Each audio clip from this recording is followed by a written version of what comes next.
I was walking to the studio this morning, just head down, headphones on, dodging traffic, and I walked right through a cloud of gnats. Just this dense little swarm of them hovering right at eye level. Oh, the worst. It is the worst. And my immediate reaction, my only reaction really was just annoyance, I waved my hand, wiped my face, and just kept moving. Of course. I treated them like static on a radio channel, just background noise to the real world of people and cars. That is the default setting for almost all of us, isn't it? We treat nature, especially the small stuff, as wallpaper. Yeah. It's just there. Yeah, scenery. It's just scenery until it, bites you or lands in your soup. Exactly. But then I sat down with the material for today's deep dive, and I had the sudden realization that I might have just walked through a sophisticated atmospheric transit system. Right. We are looking at Insectopedia by Hugh Raffles today, and if there is one thing this book does, it completely dismantles that idea that insects are just background. It really does. It suggests we are actually walking blindly through these other worlds that are operating with a complexity we can barely even register. It's a huge paradigm shift. And Raffles is such an interesting guide for this because he's an anthropologist. Right, not a biologist. Not an entomologist just counting legs and wings. He's looking at the culture of insects and, more importantly, the anthropology of how their world crashes into ours. He has this phrase he calls the minuscule a narrow gate. Yes. And the argument is that if you squeeze through that gate, if you really look closely enough, you realize that we are outnumbered and outflanked in ways that are, well, frankly, terrifying. Terrifying is the right word, but awe-inspiring fits too. I mean, I want to start with the sheer numbers, because this was the first thing in the air chapter that just made me stop and actually reread the page. We have this image of the air around us being relatively empty, maybe a few birds, a plane, the occasional bee. But Raffles opens with a specific study from the 1920s and 30s in Louisiana that completely flips that perception. This is the foundational image for the whole discussion. You have to picture the context. It's the late 20s, early 30s. Okay. Scientists are trying to get a handle on the density of life. So they decided to analyze the air column above a single square mile of Louisiana countryside. Just 1 square mile. That's a tiny patch of the planet. It's a postage stamp. Yeah. And they didn't just look at eye level, where you and I walk around. Right. They estimated the insect population from 50 feet off the ground all the way up to 14,000 feet. 14,000 feet? How do you even do that back then? Well, we'll get into that. It involves biplanes and sticky traps. But they did the math. They extrapolated the data, and the number they came up with at any given moment in time was 25 million insects. Wait, say that again? 25 million. In the air. Yeah. Above 1 square mile. And that was the conservative estimate. The upper estimate in that same study went as high as 36 million. That is, I'm trying to process that. If you could see them all, if they were all the size of, say, sparrows, it would block out the sun. It would be a total blackout. It would be a biblical plague. It would be terrifying. Raffles calls it a vault of insect-laden air. He describes it as a continuous rain of life. A rain of life. Yeah. We're walking around thinking we have personal space, that the air is this clean, empty void, but we're actually moving through a thick soup of biology. It completely changes the way you look at the sky. It's not empty space. It's a crowded room. A very crowded room. And the mission of this deep dive today is to figure out what is happening in that room. We're going to look through that narrow gate of the minuscule. We're going to go from that upper atmosphere down to the radioactive zones of Chernobyl. And then back to 19th century French gardens. And finally to the cricket fighting markets in modern Shanghai. It's a journey that moves from the scientific to the cultural, and then I think to the deeply philosophical. Because how we treat these insects, how we think about them, it says a lot more about us than it does about them. So let's stay in the air for a bit, because knowing there are 25 million bugs up there is one thing, but finding out how we know that, well, that's a story in itself. It involves a guy who sounds like he walked straight out of an adventure novel. P.A. Glick. P.A. Glick is a legend in this field, though almost unknown outside of it. You have to really understand the era. This is August 10th, 1926, Tallulah, Louisiana. Okay. Aviation is still in its cowboy era. It's dangerous, it's loud, engines fail all the time. And here comes Glick, working for the Bureau of Entomology, specifically the Division of Cotton Insect Investigations. Which is the most bureaucratic, boring name for a job that involves hanging out of a biplane at 10,000 feet. Right.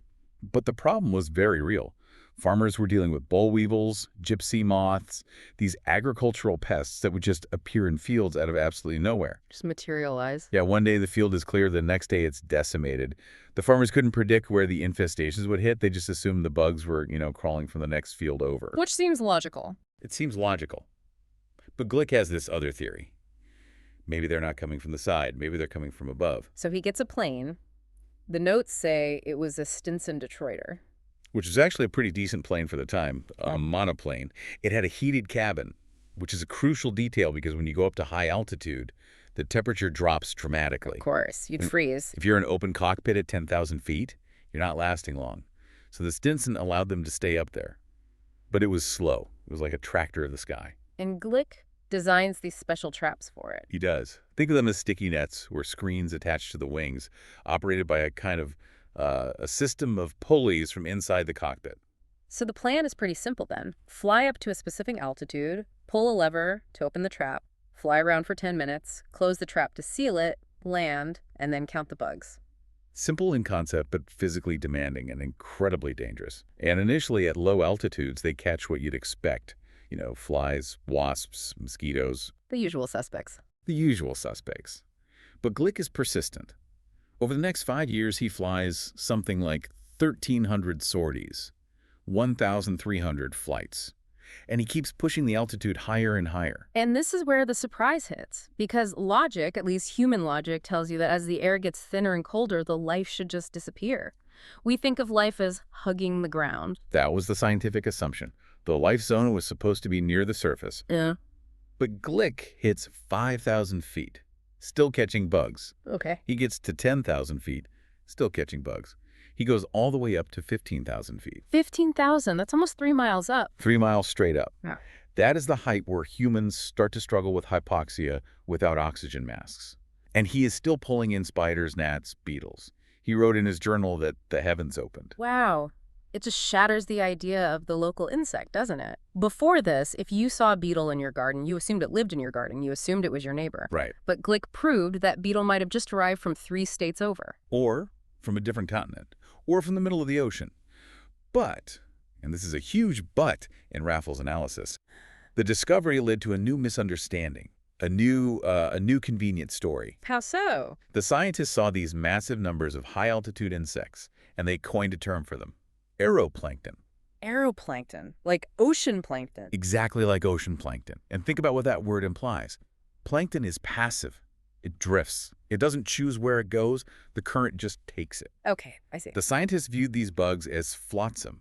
They described them as being without volition, just helpless little specks of dust that happen to be alive, blown around by the wind like pollen. I mean, that makes sense intuitively, right? A gnat against a jet stream. The gnat loses every time. The physics seems to support the idea that they are just victims of the wind. Physics-wise, yes. Once they're way up there, the wind absolutely wins. But behaviorally, Raffles argues this is dead wrong. Okay. He introduces this concept of the boundary layer that is crucial to understanding insect travel. This isn't an accident, it's a commute. Break down the boundary layer for me. I've heard the term in aerodynamics, but how does it apply to a fly? So right near the ground, in the grass, around the bushes, even up to tree height, depending on the weather friction, slows the wind down. Okay. The earth sort of drags on the wind. Exactly. In this zone, the insect is the pilot. Its flight speed is faster than the air movement. It can fly where it wants to fly. That's the boundary layer. And above that? Above that, the wind speed exceeds the insect's maximum flight speed. So once they cross that invisible line, they are just swept away. Yes, but the key is how and why they cross that line. They aren't just being sucked up by accident like Dorothy in the tornado. Raffles presents all this evidence that this is a collective voyage. A voyage? These insects are making a deliberate choice to leave the safety of the boundary layer and enter the slipstream. They are actively checking in for the flight. They are embarking. I mean, we see this behavior where butterflies and locusts will actually wait for the right thermal conditions. They can sense the heat rising from the ground. A thermal draft. Yes. They will take off and spiral upward in formation, riding that thermal elevator specifically to catch the high-altitude winds. They know that to get to a new food source, a new continent, they have to surrender to the wind. That is agency. That is a flight plan. The most mind-blowing example of this in the book has to be the spiders. I knew spiders could climb, obviously, but ballooning, that sounds like something from a cartoon. It is one of the most surreal and sophisticated behaviors in all of nature. Glick observed this, and modern science has confirmed it with much better cameras. A spider, a wingless creature, remember, decides it's time to move. Okay. Maybe the area is crowded, maybe food is scarce. It climbs to the highest point it can find, a fence post or a stalk of corn. It stands on its tiptoes. Literally on tiptoes. Literally, it's a behavior called tiptoeing. They raise their abdomen to the sky, and they aren't just feeling for wind. Recent research suggests they're actually sensing the Earth's electric field. What? They're checking the atmospheric conditions to see if there's enough electrostatic lift to get them airborne. That is incredible. They are reading the weather with their legs. It's unbelievable. Then they release these filaments of silk, but they don't attach them to anything. They let them stream out of the air, they fan them out, and they wait until the friction of the wind and that electrostatic charge catch the silk and just yank the spider off the post. They are paragliding on purpose. And they can control it. They can pull the silk in to drop altitude or release more to go higher. Glick found these spiders 3 miles up in the air. They're traveling intercontinentally. This isn't just falling with style, it's true flight. There was that note in the book about the polar explorers. They were finding aphids on the ice. Yes, Captain William Perry, all the way back in 1828. He's trekking across the polar ice cap, one of the most desolate, lifeless places on Earth. No vegetation, just ice for hundreds of miles. And he finds aphids on the ice. How is that even possible? The wind. And then in 1925, another expedition found aphids that had crossed the Barents Sea. That's an 800-mile journey across freezing ocean. 800 miles. And based on the wind speed at the time, they calculated that the aphids did it in 24 hours. That's faster than a ship of that era. It's faster than a lot of cars today. It's a global diffusion system. That's what it is. Raffles calls it a planet-wide scanning system. Life is constantly throwing itself into the atmosphere. A scanning system. I like that. Yeah, we have to be realistic. The mortality rate is horrific. This is not a safe flight. Right. Most of them must die. If you land in the ocean, you drown. If you land on the ice, you freeze. Oh, millions. Billions die. Raffles quotes a scientist, Cecil Johnson, who calls this the price paid for finding habitat. It's a numbers game. A brutal numbers game. You send out 1 billion scouts. If just 10 survive and find a new cornfield, the species continues. It's a strategy of massive, massive redundancy. It really reframes the whole concept of invasive species. We talk about borders and quarantines and biological controls, but the sky is literally a highway that bypasses all of that. That is a key insight of the book. Yeah. We try to control nature to say, this beetle belongs here and not there. But the atmosphere is a chaotic, swirling distribution machine. We are living under a constant surveillance system where the Earth is constantly being scanned by these millions of tiny biological sensors looking for a place to land. So we have this massive, invisible world operating above our heads. But Raffles doesn't just look up, he also looks down, really, really far down, into the microscopic. And this is where the book takes a turn from, high-altitude adventure to something much, much darker. This is the story of Cornelia Hess Honegger. Yeah. And I think this is the emotional heart of the book. It forces us to confront what we've done to the world in a way that statistics just can't. Cornelia was a scientific illustrator, right? So her job was to draw bugs for textbooks. In Zurich. Yeah. And scientific illustration is a very, very specific discipline. You aren't trying to make art in the expressive sense. Yeah. You're trying to be more accurate than a photograph. More real than real. Exactly. You have to count every bristle, every scale, every segment of the leg. She was trained for decades to see normality. She knew exactly what a standard, healthy fly was supposed to look like. And her awakening, as Raffles calls it, it started in the lab. In the late 60s, long before Chernobyl, she was tasked with drawing Drosophila fruit flies that had been fed mutagens. Poisons, essentially, to see what would happen to their genetics. And she called them Quasimodo mutants. Meaning they were twisted and deformed. Total chaos. She described legs growing out of their heads, wings that were just crumpled balls, eyes that were missing or duplicated. She spent hours and hours staring at these broken creatures under a microscope. And then 1986 happens. Chernobyl. The reactor blows. And the fallout plume sweeps across Europe. And the official line, I don't know if you remember this or have read about it, but the governments in Western Europe, specifically places like France and Switzerland, basically said, don't worry, it's fine. The radiation stopped at the border. Which, in hindsight, is just completely ridiculous. Radiation doesn't respect borders. We just learned that from the ballooning spiders. Exactly. And Cornelia, having seen what mutagens do in the lab, she didn't buy it for a second. She knew bugs.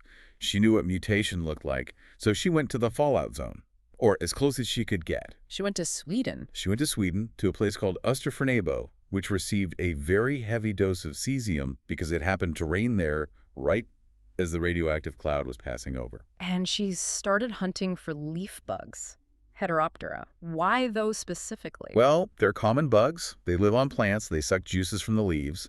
But importantly, they don't move around much. They're not like those high-flying aphids. Ah, so they're local indicators. Perfect local indicators. Yeah. If you find a mutated leaf bug, you know the damage happened right here, not 3 miles away.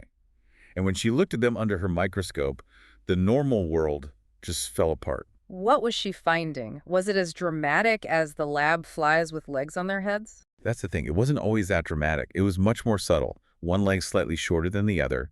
A feeler that was shapeless or had fused segments. Okay. Black growths, tumors erupting from an eye. Oh. Asymmetries.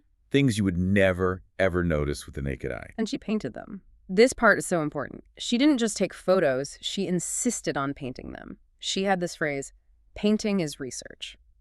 I found that really striking. What does she mean by that? She believes that a photograph is passive. You snap it, you store it. It captures light, but not necessarily structure or detail. But to paint a leaf bug in her hyper-realistic style takes days. Right. You have to measure the segments with a micrometer. You have to mix the watercolor to match the exact shade of green or brown. She argues that this process creates a deep bond. You enter the animal's form. You witness it. So she was seeing things that a quick statistical survey would just completely miss? Exactly. She was looking with the eye of an artist-scientist who knows her subject so intimately she can spot any deviation from the norm. But the scientific community, they didn't exactly embrace her findings, did they? They dismissed her completely. They called her an amateur, lady patter. Yeah. They said, where is your control group? Where is your statistical analysis? Where is your p-value? They couldn't accept her data because it just didn't fit their model of how radiation works. Raffles uses an analogy about Galileo here that I thought was perfect. That's the seeing blind concept. It's fantastic. Explain that. So when Galileo found the craters on the moon, he showed his new telescope to the church scholars and the Aristotelian scientists. And they looked through it, but they didn't see craters. Their worldview said the moon was a perfect, smooth sphere. A perfect celestial orb. So they saw the shadows and the imperfections, and they explained them away as, dirt on the lens or tricks of the atmosphere. They literally could not see the imperfection because their minds wouldn't allow it. And Raffles is saying modern scientists were doing the same thing to Cornelia's bugs. Precisely. They believed low-level radiation was safe, so they were seeing blind to the damage right in front of them. Let's get into that science, because this isn't just about stubborn scientists. There's a genuine debate here. The linear versus the superlinear response model. This is dense, but we need to understand it to really get why Cornelia's bugs matter so much. Okay, let's try to simplify it. The linear model is the official standard. It's based primarily on data from Hiroshima and Nagasaki survivors. Okay. And it says, big bomb equals big health effects, big cancer risk. Medium bomb, medium risk. Tiny amount of radiation, tiny negligible risk. It's a straight line that goes down to zero. Which sounds logical. Less poison, less sickness. It does sound logical, but biology isn't always linear. The opposing theory, the superlinear view, supported by researchers like Abram Petkow, says that low doses can actually be more dangerous than medium doses in specific ways. How can less be more dangerous? Think of it like this. If I hit a cell with a sledgehammer that's high radiation, the cell just dies. Boom, it's gone. A dead cell can't mutate. It can't cause cancer. It's just debris. The body flushes it out. Okay, so high radiation kills the tissue outright, but doesn't necessarily leave mutated survivors behind. Right, but if I hit the cell with a tiny, subtle pinprick, a low dose of radiation, the cell might survive. But its repair mechanism is triggered. It tries to fix the broken DNA. And this is where Chris Busby's second event theory comes in. The second event. Busby argues that artificial radiation, like the radioactive particles from Chernobyl, are like invisible, random bullets floating around in your body for years. Oh, okay. If a cell gets hit once by one of these bullets, it usually repairs itself just fine. But if it gets hit again while it's in the middle of dividing, when its DNA is unzipped and totally vulnerable, the repair system fails. You get a scramble. You get a mutation. And because these radioactive particles are now just everywhere in the environment, in the soil, in our food, the probability of that random second hit is much higher than the old linear model predicts. That's the argument. And Cornelia's bugs are the visual proof of the second event. They are the survivors of the random bullets. They are the living evidence that low-level radiation is scrambling the genetic code of the planet in ways we've chosen to ignore. There is a really strange paradox here, though. When you look at her paintings in the book, they're beautiful. They are absolutely stunning. The colors are so vibrant, these incredible greens and reds and yellows. That is the aesthetic paradox, and it's so important. Cornelia comes from an artistic background of concrete art.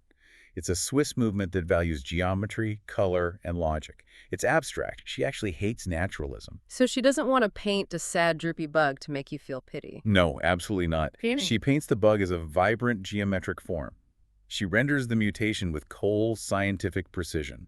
So you are looking at a painting of a horrific genetic mutation caused by a nuclear disaster, and your first reaction is, wow, that's gorgeous. It creates this profound cognitive dissonance. Raffles calls the paintings brutal, not because they look gory, but because they are so clean, so precise. They force you to look at the mutation as a structural fact. It strips away all the emotion and pity and just leaves you with the cold, hard biology. It makes you realize that we are just biology, too. That's the terrifying part. When you see that broken eye on a fly painted with such clinical precision, you realize, I am made of the exact same stuff. My DNA is just as vulnerable to those invisible bullets as this bug's is. It bridges that gap between us and them. We aren't the masters of nature observing the victim. We are in the fallout zone with them. We are all just biological entities subject to the same poisons we created. Precisely. It's a very heavy realization. I want to pivot now, though. We've looked at the modern horrors of radiation. I want to go back in time, way back to the 19th century, to a man who would have hated everything we just said about DNA and mutation because he didn't believe in it for a second. Jean-Marie Fabre, Yeah. the Homer of insects. Fabre is such a fascinating character. He lived in Provence in the south of France, and he had this house, Le Harma. But it wasn't a normal manicured estate. No, it was a laboratory of living entomology, which basically meant he bought a plot of land and just let it go to hell. He let it run wild. Completely wild. He let the thistles grow. He let the weeds take over. The neighbors probably thought he was insane. But he knew that chaos attracts insects. He created a sanctuary for them. And he hated the way science was done in the big cities. In Paris, didn't he? He despised it. He called the dissecting labs torture chambers. He said pinning a dead bug to a piece of cork tells you nothing important about the bug. He wanted to pry into life. Right. He wanted to sit in the dirt for 6 hours under the hot Provençal sun and just watch a wasp dig a hole. He wanted to know their story, not just their anatomy. But here's the big twist. You'd think a guy who loved observing nature so intensely would be best friends with Darwin. They were contemporaries, but Fabre hated the idea of evolution. Hated it. He was a devout creationist, but not in a vague, passive sense. He was militant about it. He believed instinct was fixed, it was perfect, it was a gift from God, and he spent his entire life trying to find evidence to prove Darwin wrong. So he saw the insect world not as a struggle for survival, but as a series of perfect little mechanisms designed by a creator. Exactly. And his smoking gun, his ultimate proof, was a wasp. The Ammophila wasp. This is a classic horror story of nature, and Fabre tells it like a thriller. The Ammophila wasp hunts a specific type of caterpillar, but the caterpillar is huge, 15 times the size of the wasp. It's like you fighting a rhino with a knife. And you have to win every single time. Every time. And this is the key. You can't just kill it. Right, because the meat has to stay fresh for the babies. If the wasp kills the caterpillar, the meat rots. The wasp's babies, her larvae, need fresh, living meat. They need to eat it alive. So she needs a zombie caterpillar. She needs to paralyze it perfectly. Yeah. And Fabre watches this happen. He sits there for hours, and he sees the wasp jump on the caterpillar's back. And he describes what he calls a surgical strike. He says she stings it exactly 9 times. 9 times? That's specific? 9 times. In 9 specific nerve centers that control the caterpillar's legs and its jaw. Fabre argues this is sublime inspiration, he asks.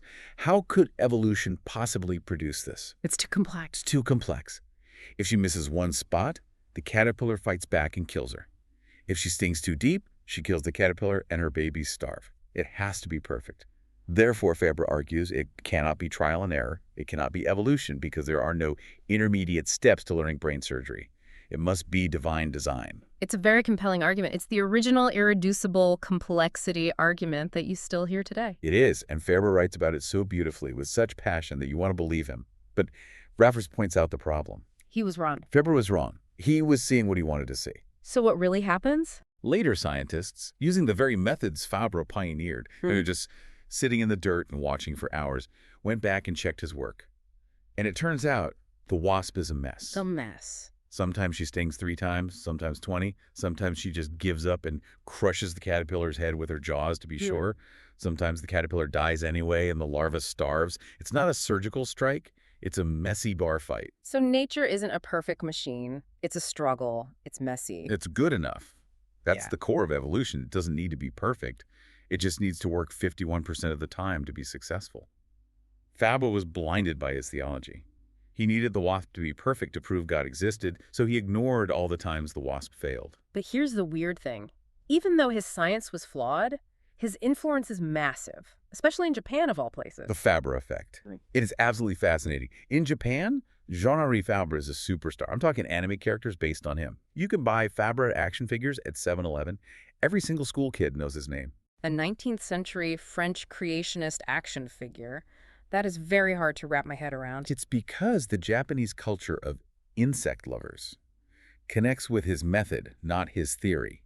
They love that he treated insects as beings with spirits with an inner life. There's a philosopher, Henri Bergson, who talked about divinatory sympathy. Divinatory sympathy. It's the idea that the wasp doesn't know anatomy like a human doctor. The wasp intuits the caterpillar's weak spots because they are part of the same life force. The wasp and the caterpillar are deeply, anciently connected. And that resonates in Japan. Deeply. It has roots in Shinto and animist traditions. So they see Fabre as someone who respected the soul of the insect, not just its mechanics. So he taught us to love the bug, even if he was wrong about where the bug came from. Exactly. He taught us to watch. He validated the idea of just sitting and staring at a bug for hours. And that leads us perfectly to another group of people who watch insects with an obsession that rivals even Fabre's. We're going to Shanghai. This segment blew my mind. I had heard of cricket fighting, but I always thought it was, I don't know, a kid's game or some kind of seedy back alley thing. Oh, no. This is deep knowledge. Yeah. This is a cultural institution that has survived wars, revolutions, and radical modernization. Raffles takes us into the Longtang, the old alleyways of Shanghai, which are slowly being demolished for skyscrapers. Right. And amidst the rubble of the old city, you have these men who are completely obsessed with crickets. And this tradition goes back centuries to a guy called the cricket minister. G.S. Sadao, 13th century. I mean, you have to imagine the scene. The Mongol hordes are approaching, the Song dynasty is crumbling, the entire empire is about to fall, and the prime minister, G.S. Sadao, is in his garden, on his hands and knees, screaming at 2 crickets to fight each other. Talk about having bad priorities. The legend says he lost the empire because of his addiction. He was so busy breeding and fighting crickets with his concubines, he just forgot to defend the city. But he also wrote the Book of Crickets. It's the world's first real entomology text. And the crazy thing is, the guys in Shanghai today, these cricket masters, are still using his book. They aren't using modern biology texts. They're using 13th century manuals to judge their fighters. And the way they judge them, it's not biological, it's moral. This is what really jumped out at me from the book, The 5 Virtues. It's intense anthropomorphism. It's projecting all of human culture onto this tiny insect. Raffles meets a master Fang who breaks it down. They look at cricket and they don't see an insect, they see a warrior. They see a mirror of human virtue. Let's run through the virtues because it tells you so much about the human mind and what we project. The first is trustworthiness. Right, which they define as singing when it's time to sing. It's about reliability, keeping your word, doing your duty. A cricket that sings at the wrong time is considered untrustworthy. The second virtue is courage. Not hesitating to fight an enemy. It's about aggression controlled by bravery, not backing down. Third is loyalty. This is the big one. In Chinese, zong, loyalty to the emperor, to your master, not surrendering even when wounded. A cricket that fights to the death is considered the ultimate moral being. It's just wild. They're projecting a whole samurai code onto a bug that is just reacting to hormones and instinct. Completely. The fourth virtue is shame, not singing after defeat. If you lose, you shut up. You own your failure.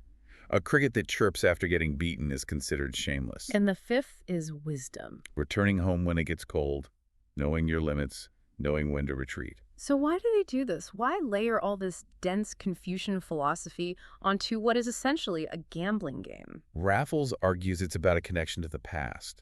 Shanghai is changing so fast it's becoming this sci-fi city of glass and steel. The cricket fight is a link to the soil. It's a link to the ancestors. Right. When you hold one of those little cricket pots, you're holding the weight of history. It elevates the gambling into something that feels more like art, like connoisseurship. You're not just a gambler, you're a scholar. Exactly. They aren't just betting. They are spotting the general, hidden among the common soldiers. It gives them a sense of control and deep knowledge in a world that is changing too fast for them to keep up with. So we've seen insects as travelers, as victims of our pollution, as divine miracles, and as tiny gladiators bearing our moral codes. We project so much onto them. But Raffles ends the book by stripping all of that away. He forces us to look at the insect without any of our stories. The duality of beauty and horror, and the ultimate terrifying indifference of the insect. He starts with the beauty. He tells this story about the borboletas de verão in the Amazon. Summer butterflies. He describes being in a village in Brazil. It's a very poor village. Life is a constant struggle. And suddenly, millions of yellow butterflies explode out of the forest. Millions. He says they cover everything. The mud huts, the trash, the old tool. Everything is coated in a blanket of living gold. He calls it El Dorado. It's a vision of paradise. But the people are still hungry. The butterflies don't care about the poverty. They just drift through, make everything impossibly beautiful for an hour, and then they leave. Yeah. It highlights the gap. The insect world is beautiful, but it has no empathy for us. It is indifferent to human suffering. And that lack of empathy gets absolutely terrifying when you start talking about the mosquito. The Anopheles mosquito, the vector of malaria. Raffles describes the fever dream of having malaria. He talks about the medical slip he got in a clinic in Africa. It had 3 crosses marked on it. Which means? It means P. falciparum, cerebral malaria. In that clinic, 1 cross is mild, 2 is bad, 3 is critical. It's basically a death sentence if it's left untreated. And he writes about the mosquito with this strange mix of horror and respect. He does. He calls it a creature of awe-inspiring elegance, devastation, and persistence. Mm-hmm. But it's an elegance that wants to kill you. It enters your blood. That's the intimacy of it. It's a forced intimacy. The mosquito mixes its saliva with your blood. It becomes part of you. But the final destination of this whole thought process is what Raffles calls the deep dead space. This is from his visit to the Montreal Insectarium. Right. He goes to a museum. He sees these walls with rows and rows of pinned butterflies. We've all seen this. We think, oh, pretty colors. But Raffles and his partner have a sudden, chilling realization. We are standing in a morgue. These are tiny corpses. And he quotes Primo Levi, the Holocaust survivor and writer. Levi had a terrifying insight into the other. He wrote about what he called the diabolical mask-like face of the insect. Why diabolical? What did he mean by that? He meant the eyes, the compound eyes. Think about it. If you look at a dog or a cat or even a bird, there's a look back. You feel a spark of recognition. Yeah. I see you, you see me. There is a sense that a soul is in there looking out. There's reciprocity. Right. But if you look at a praying mantis or a housefly, even if it turns its head to look directly at you, there's nothing there. No emotion, no recognition, it's just a blank. Levi calls it a deep, dead space without reciprocity, recognition, or redemption. Without redemption, that is such a haunting phrase. It means there is no common ground. We can project all of our stories onto them. We can call them loyal crickets or surgical wasps or sad mutants, but the insect does not care. It is, as Raffles concludes, busy, indifferent, and powerful. They are truly, fundamentally alien. They are operating on a completely different set of rules than we are. So where does that leave us? We're outnumbered. We're being scanned by them constantly from the sky. We're being poisoned alongside them, but they don't even know we exist, not in any way that matters to them. I think it leaves us with the challenge of the narrow gate that we started with. The minuscule is a gate, and you have to make the effort to squeeze through it to understand the world you're actually living in. Meaning you just have to make the effort to look, to pay attention. Exactly. Raffles ends with a kind of tribute to the insect lovers. He calls them anarchists. Anarchists. That seems like a really strong word for bug watchers. He means it intellectually. They are anarchists because they reject the big, abstract, top-down theories that try to explain the world from a distance. They reject the textbooks that say bugs are just aeroplankton. Exactly. Instead, they get down on their hands and knees, they get dirty, they look at the bug eye to eye, even if the bug doesn't look back. They try to see the world from inside the life of the animal. So the mission for all of us is just to pay attention. Pay attention. Next time you see a fly on your window or a spider in the shower, just pause for a second. Don't just swat it. See the traveler? See the traveler that rode the jet stream. See the tiny sensor that knows the electric fields of the Earth. See the survivor of the radiation that we created. They are the other worlds right here in our living room. I'm definitely going to hesitate before I reach for the bug spray next time. Good. That's the start of the journey through the narrow gate. That's a lot to process. The sky's alive, the bugs are mutants, and they might be judging our moral character, or at least we're judging theirs. It's a very busy planet. Thanks for taking us through it. And to you listening, thanks for diving deep with us. Keep your eyes open. There is a whole universe floating right above your head. See you next time.